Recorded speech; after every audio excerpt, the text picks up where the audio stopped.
Thank you.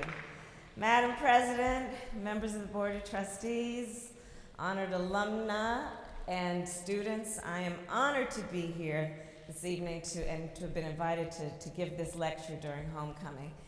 I was just asking Roz if it was okay that I share with you a little bit about what we talked about during her visit, because she is the reason I'm here. She insisted come in and speak, and I'm so glad that you did. Because truly, given the recent events, to be here and among these incredible leaders, it warms my heart. But so yes, a lot was going on, and my team told me, well, there's a very important person from this very important company, Starbucks, and she's a member of she's a CEO. I'm just going to give you that title, and she would like to meet with you. And then I knew who it was, and I said, well, absolutely. And as soon as she walked through the door, we, of course, had an immediate connection. And we did, and so we started talking about, let me just tell you, we talked about everything. We talked about those lids. So here's what I said to her. So you know how those lids are, because this is, well, I'm just going to speak, okay? So this is it. So you know how those lids on those Starbucks cups, they're white, right? And so if you wear lipstick, they get all over the lid. And so then I find myself in meetings, if I'm the only woman, and that's kind of, and so I keep taking the lid off and having my cup out so that I don't have that big lipstick mark on the lid. So I said, can we do something about the color of the lid?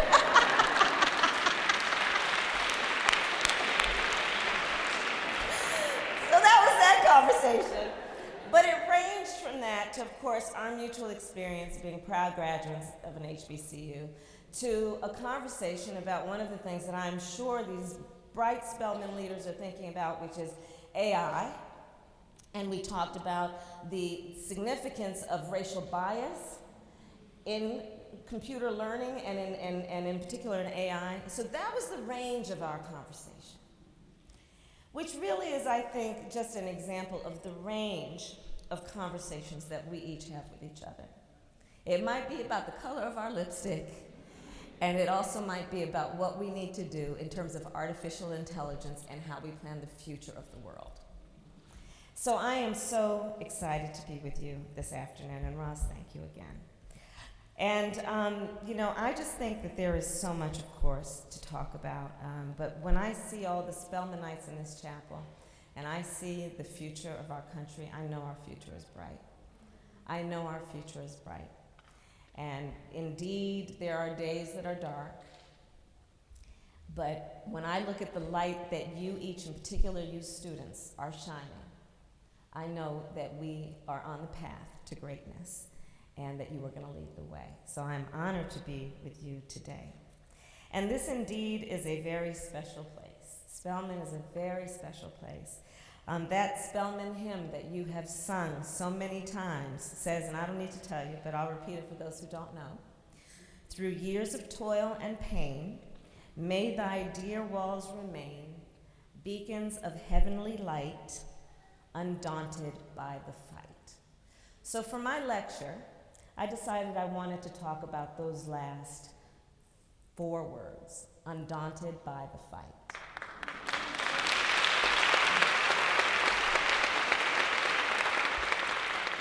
So undaunted by the fight.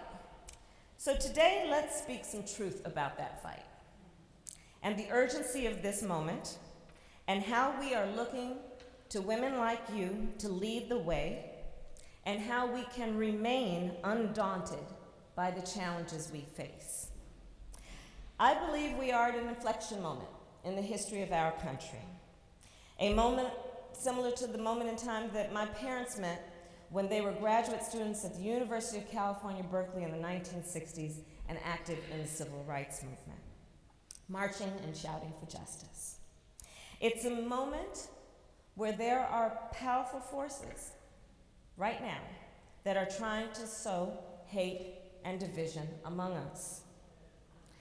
And there are a lot of people in our country right now who are extremely distrustful, understandably, of our government, its institutions, and its leaders. And what we know is that there's something about the nature of a relationship of trust that must be acknowledged. The nature of a relationship of trust is that it is a reciprocal relationship. You give and you receive trust. And one of the most important ingredients in trust is truth. Is truth. But what we also know is speaking truth can often make people quite uncomfortable. You know, for people like me who stand at podiums like this and people who run for office, you know, there's actually an incentive that when we get in front of a microphone, we'll give a speech, and it'll be a lovely speech, and everybody will feel lovely about it, and we'll sprinkle lovely dust all over the room, and then we'll just walk out and everybody will applaud, feeling just wonderful. But speaking the truth doesn't always accomplish that goal. And so sometimes there's a disincentive to speak truth. But speak truth we must, understanding also that when we speak truth, yes, people may walk away from that conversation thinking, I didn't particularly like what I had to hear, but they will also walk away from that conversation knowing it was an honest conversation. So let's think about speaking truth. And as we approach these challenges before us, we've also got to remember something that I found myself saying a lot recently. And my saying is this: if something is worth fighting for, it is a fight worth having. If something is worth fighting for, it is a fight worth having. And what I mean by that is this: it cannot be our perspective when considering whether something is worth fighting for to do a balancing of the odds of success versus failure. That can't be a negotiating point when we are talking about something that is worth fighting for, because sometimes the odds are going to be against us. Sometimes they might be improbable or even impossible. But that doesn't mean something should not be pursued or spoken or fought for. So let's today speak some truths about the fight worth having. Let's speak truth that the nomination of Brett Kavanaugh to the Supreme Court was a denial of justice for women and sexual assault survivors.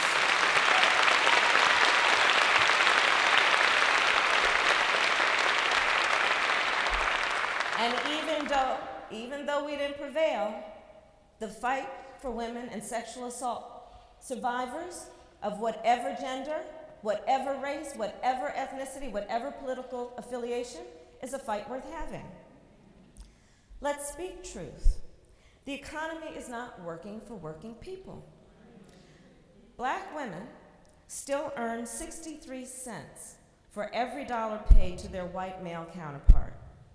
Building an economy that works for all working people, that is a fight worth having. Let's speak truth. Our criminal justice system is broken. We have a system where a single mother can be held in jail awaiting trial for days, weeks, months, or even years, maybe lose her job, maybe lose her children, not because she's a threat to her community, but simply because she cannot afford to make bail. And that's why I plan, in fact, to reform our money bail system in this country, because that's a fight worth having.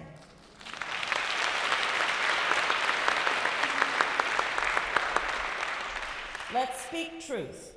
When a candidate for governor, who also happens to be responsible for overseeing Georgia's elections,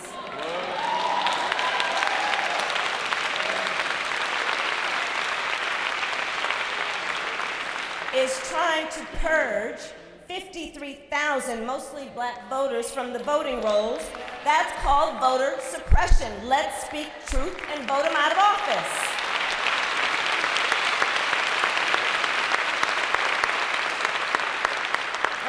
That truth. Let's also speak the truth that elections matter. Voting matters. And I know many of us have been, and we know this, we have been historically denied the right to vote. And so, Madam President, you know, we make a big deal out of it.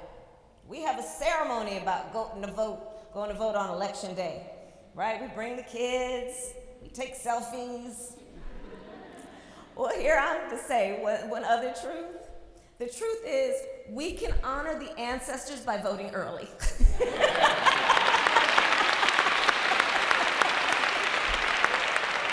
We can honor, if you want to light a candle while you go to vote, that's fine. We can honor the ancestors by voting early.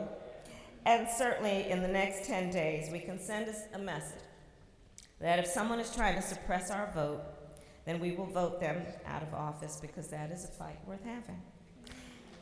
And let's speak another truth, that in this moment, a big fight worth having is the fight for the best of who we are as Americans. The fight to live up to those ringing ideals that were written in the Constitution of the United States and the Declaration of Independence. And let's fight knowing this truth, that we all have so much more in common than what separates us. And let's speak that truth in the face of those that are trying to sow hate and division among us. Because here's how I think about it. Those ideals, first of all, let's all be clear and we know it. They are ideals. They've not yet been attained. But one of the things that makes us a strong country when we are strong is we aspire to reach those ideals. And we fight to reach those ideals. And so when I say then that we know we all have so much more in common than what separates us, and let that fuel our fight, I say that because I also know what it means to live a life where we have been perceived to either be on the outside or the inside, but yet we know where our hearts are, we know where our faith is, we know who we are in terms of our fundamental values and priorities. So when I talk about we have so much more in common than what separates us, part of how I think about that is what I call the middle of the night thought. Some people call it the 3 o'clock in the morning thought. Other people call it the witching hour.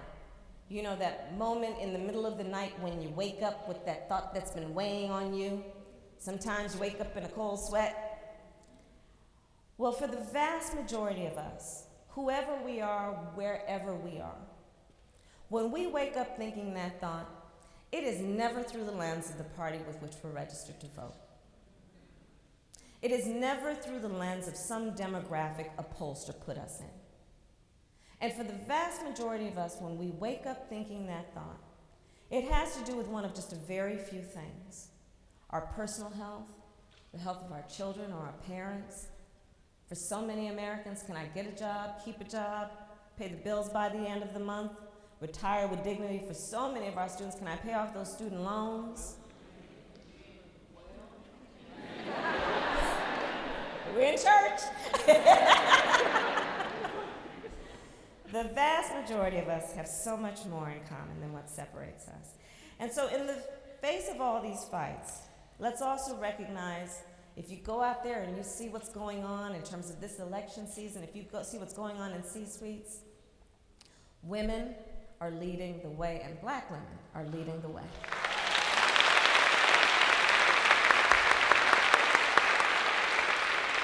And for you Spelman students, already you know this.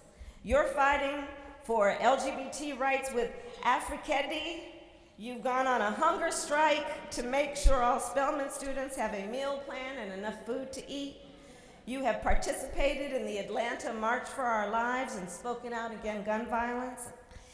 And since you are leaders who will continue to take up these fights after you leave here, I want to spend the rest of my time sharing some of my thoughts on how you can remain undaunted in those fights.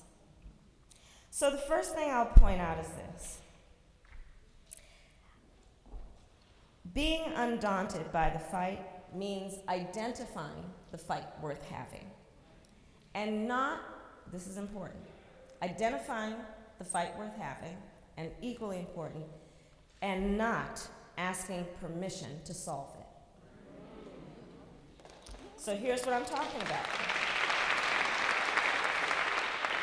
Growing up, there was no question in my family, my sister is here, Maya Harris. There was no question in my family that you will serve. There was no question. So when I finished law school and the time came for me decide on a career. My family gathered around after I graduated law school, and they said, okay, Kamala, what are you going to do in your fight for justice? And I got all excited, and I said, well, I've decided to become a prosecutor. Well, my family looked at me, and they were like, oh, now that's interesting. And in some ways, in many ways, frankly, I had to defend that decision like one would a thesis. But what I said then, and what I maintain today, is there is a very important role to be played to change systems from the outside, knocking down the door or on bended knee. And we should consider how we can also change a system from the inside, being at that table where the decisions are being made, and forcing people to acknowledge our presence and our perspective. And so that's why I decided that that's what I would do. I mean, my sister, for example, went on to lead the ACLU, but I thought I would do a different thing.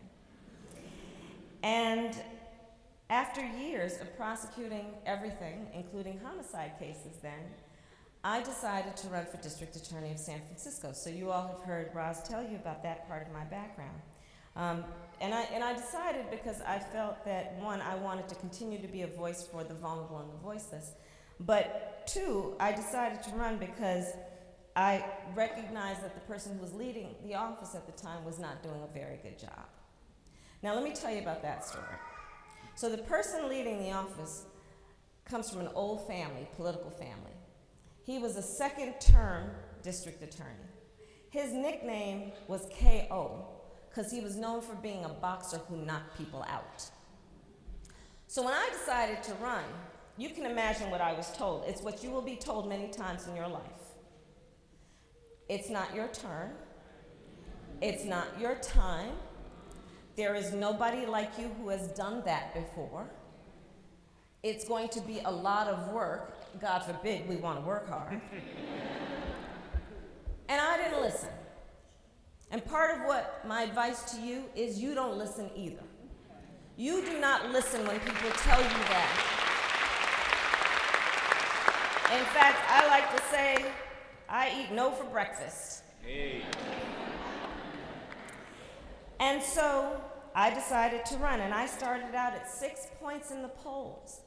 Now that means 6 out of 100.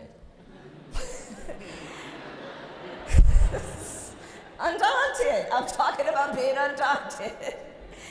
But what we did is we pulled together a coalition of people who came together, understanding we all had so much more in common than what separates us.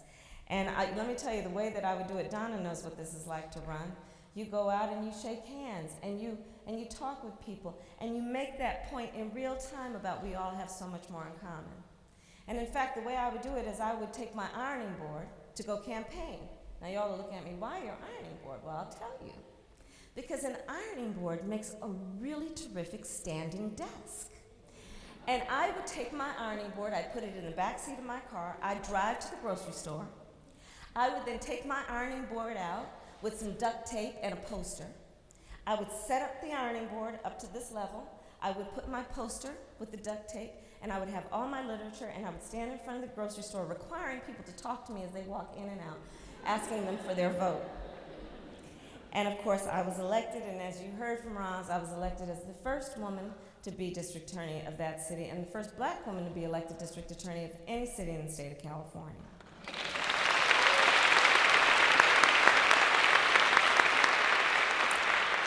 So then after 2 terms, I thought, well, the work that we're doing focused on reentry, for example, right, where it was innovative. This was a long time ago. When I became district attorney, I was in 2004. Nobody was really talking about reentry initiatives as a prosecutor.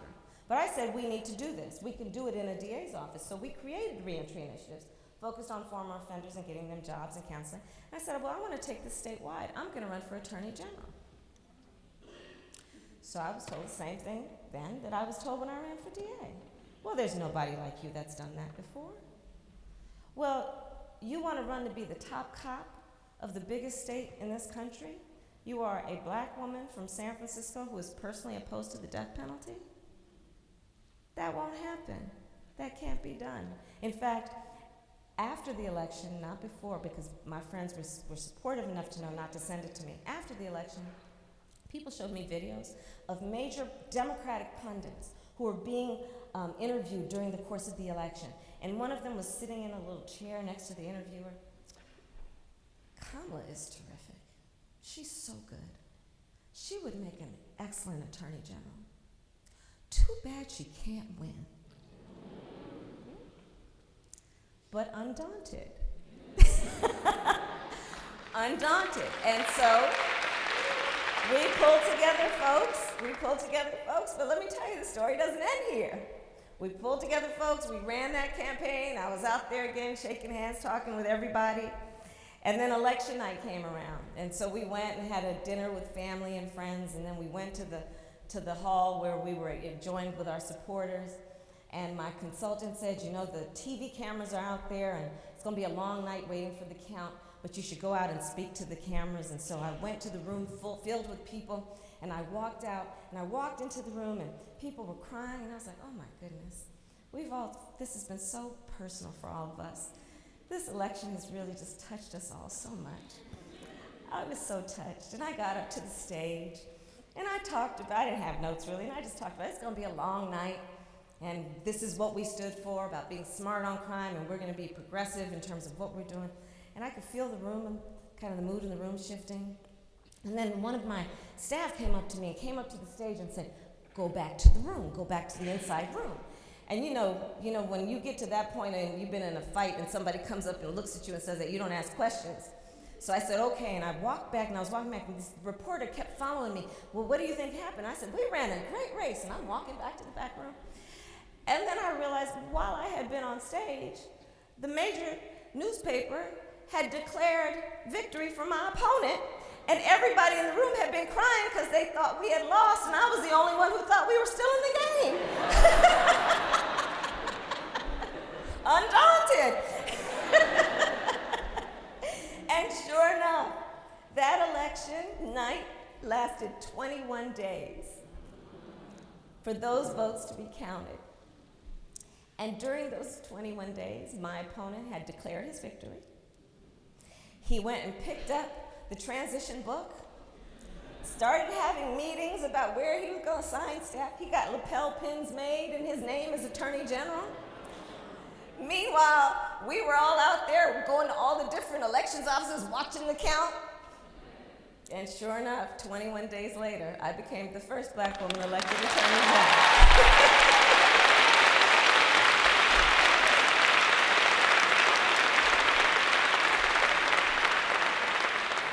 And so then after 2 terms in that position, I decided to run for Senate, and now I stand before you as only the second black woman elected to the United States Senate.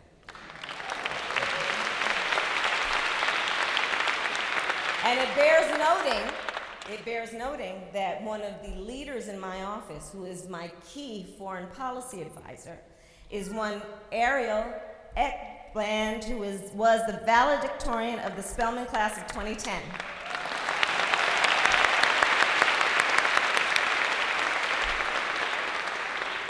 So looking back at my career so far, it may feel like it was all meant to be. But when I was standing at that grocery store behind my ironing board, this was not clear. And you will have those moments. You will have a lot of those moments where you believe in yourself. And hopefully you will surround yourself with people who believe in you. But many others may not. Many others may try to discourage you when you decide you want to start up a small business or a software company, or you want to pursue science and discover the thing that has yet to be discovered. You will have those experiences, I promise you, where deep in your heart you know you can do something, and you may not receive a lot of encouragement, but you must be undaunted. You must be undaunted. And the second point I'll make then is this, that being undaunted by the fight means being unburdened by what has been and instead knowing what can be. Right? Being unburdened by what has been and knowing what can be. So, like you here at Spelman, Howard University taught me to reject false choices. Howard taught me to reject false choices, and by that, what do I mean? Well, it means that you don't let anybody put you in a box. You don't let anybody put you in a box. My mother would say, don't you let anyone tell you who you are. You tell them who you are, right? And so it's interesting because as the first black woman elected to the many positions that I've been elected to, I am often in rooms and have been in rooms where a reporter or someone else will come up to me and they'll say, so talk to us about black women's issues.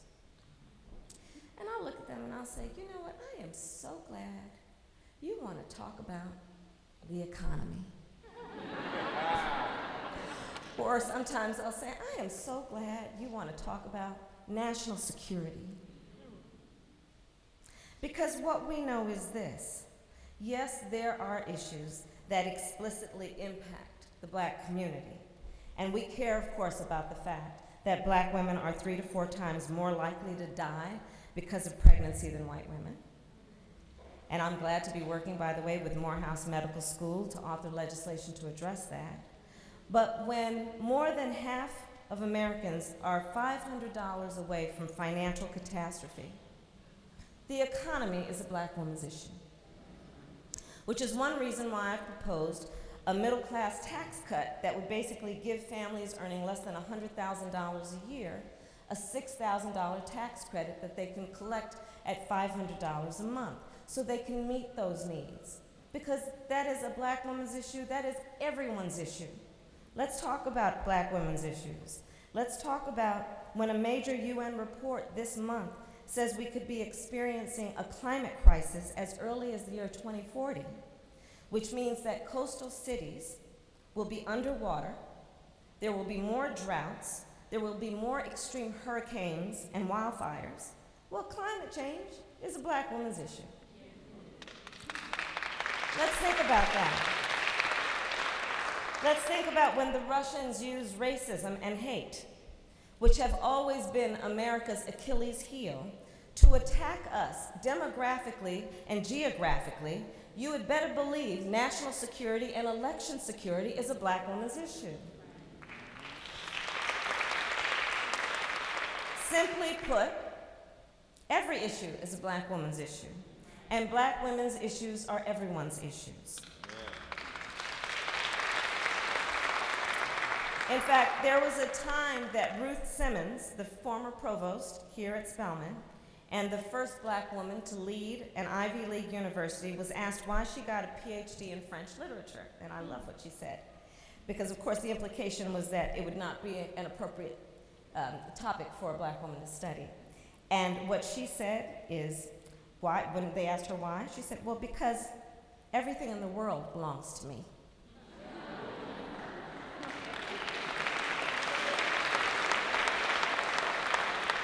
So I want you to know that when you walk into every room, when you walk into any room, when you walk into every room you ever walk into, do not be burdened by someone else's assumptions of who you are. Do not be burdened by their perspectives or judgment. And do not let anyone ever tell you who you are. You tell them who you are. And go be the next Roz Brewer, who is shattering glass ceilings at the highest levels of corporate America. Go to law school, like Marion Wright Edelman, who became the first black woman admitted to the Mississippi Bar and founded the Children's Defense Fund. Go run for office yourselves, like the record number of black women who are running in 2018.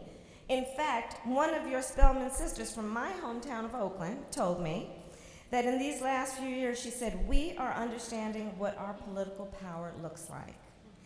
And indeed, we should all be filled with joy to see candidates like Ayanna Pressley in Massachusetts, Johanna Hayes in Connecticut, Lauren Underwood in Illinois, and Lucy McBath right here in Georgia. I ask you to look to Iowa. Look to Iowa, where Deirdre DeGear, who I was just campaigning with last week, may well be the first African American ever elected statewide in the state of Iowa. And of course, time to raise that sign. Come on. Look at Stacey Abrams.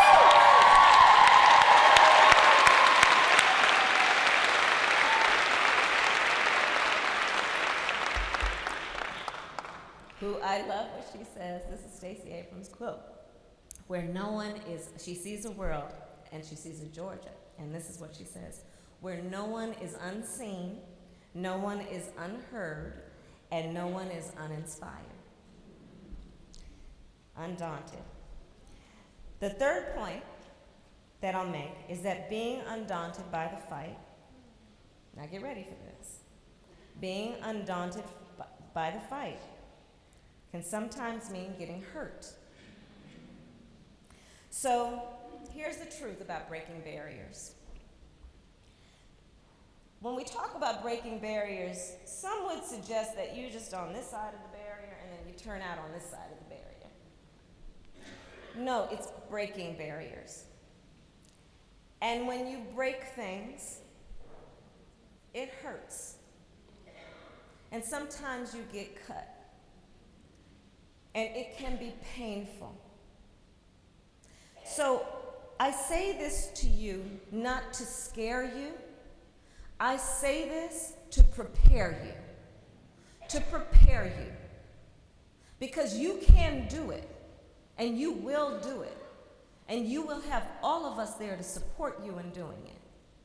But it will not be without great effort and often great opposition. And it can be done. But, you know, listen, we're not going to play a violin about it. I'm not going to play a violin about what it involves. But you are going to encounter people who may ignore you or dismiss your ideas or take your ideas as their own. That will happen. But what's our theme? Undaunted. Undaunted. Undaunted. And all that can take a toll, to be sure. And you may second guess yourself at times in your career. But I'm here to just tell you that may happen and you may have that urge to do it, but do not. Do not second guess yourselves. Do not be deterred. And know instead that breaking a barrier may sometimes be painful, but it is so worth it. It is so worth it. And I'll tell you, the reason is because you will be fighting a fight worth having.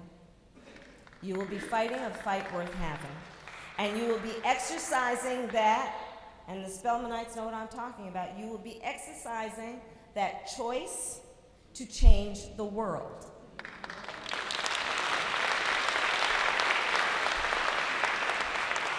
And by doing that, you will also ensure that the next generation will have a path.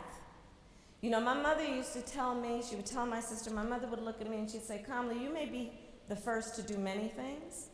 Make sure you are not the last. All right?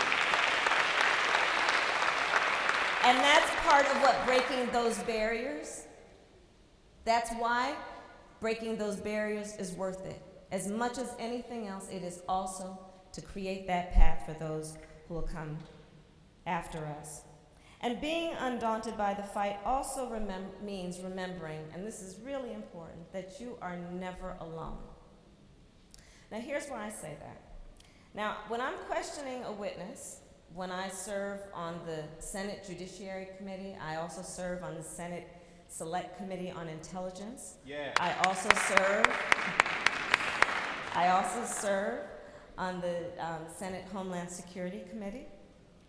And I know when I am there, I am standing on the shoulders of so many people who mentored me, who were the role models for me, who were leaders, who nurtured me either directly or indirectly and lifted me up. And so when I'm there, I certainly feel a duty to speak on behalf of so many people who are not in that room and people who historically have never been in that room. And when you leave here, you are going to often find yourselves in a situation where you are in a room, be that a boardroom, a courtroom, or a Senate hearing room, and you are the only one in that room that looks like you. You're going to have that experience many times. And what I want you to remember, and you're going to look around this chapel, you'll look around the Oval, wherever you need to look, you hold on to these memories. And you remember that when you're in that room and you are the only one like you in that room, you are not alone. We are all in that room with you.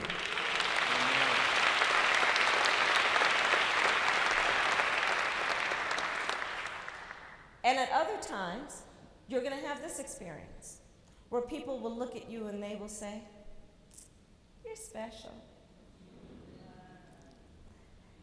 You're unique," right? Now, if your family's telling you that, that's fine.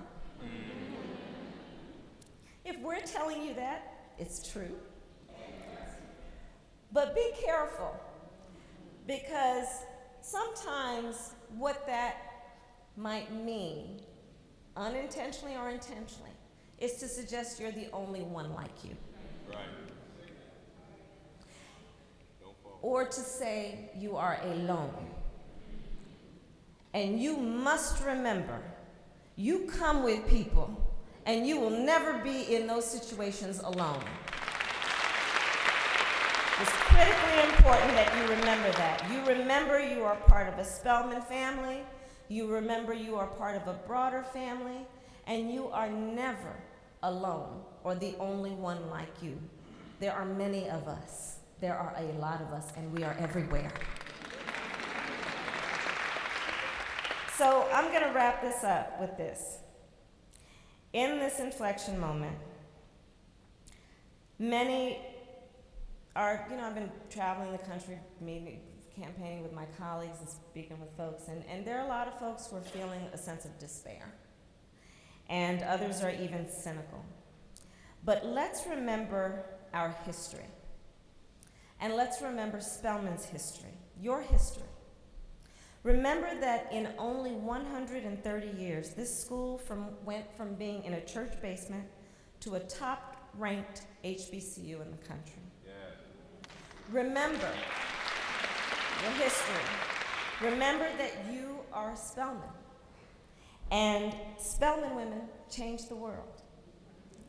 And whatever the future holds, toil and pain, know that you can walk into any situation, you can lead in any field, you can take on any challenge, and you will go forward unburdened, unwavering, and undaunted by the fight. Thank you.